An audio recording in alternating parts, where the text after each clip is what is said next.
ऐका ना, तुम्ही हे फळ बघितलं आहे का? हा आहे नीरफणस.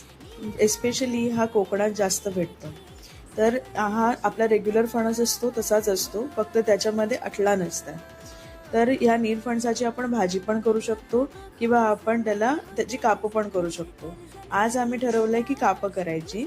तर आधी नीरफणस स्वच्छ धुवून घेतला, त्याच्यावरचं जे साल असतं ते काढून टाकायचं आणि त्याच्यामध्ये जी पाव असते ती काढून टाकायची. पाव म्हणजे एक प्रकार बीचा आहे, ती काढून टाकायची. त्यानंतर आपल्याला एक मीडियम आकाराचे त्याचे काप करून घ्यायचे आहेत. हे काप केल्यानंतर आपण ते पाण्यात भिजत ठेवणार आहोत, जेणेकरून त्याला असणारा थोडाफार चीक जो आहे तो निघून जाईल.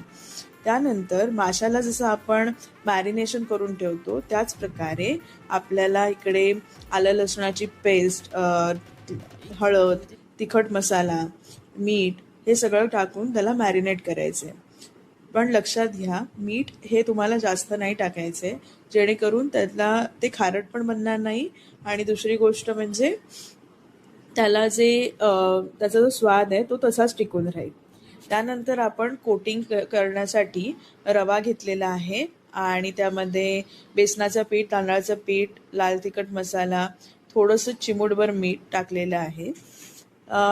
ज्याच्यामध्ये तांदळाचं पीठ टाकण्याचं कारण ते कुरकुरीत बनतं आणि कोटिंगला पण एक चांगला स्वाद येतो. ठीक आहे.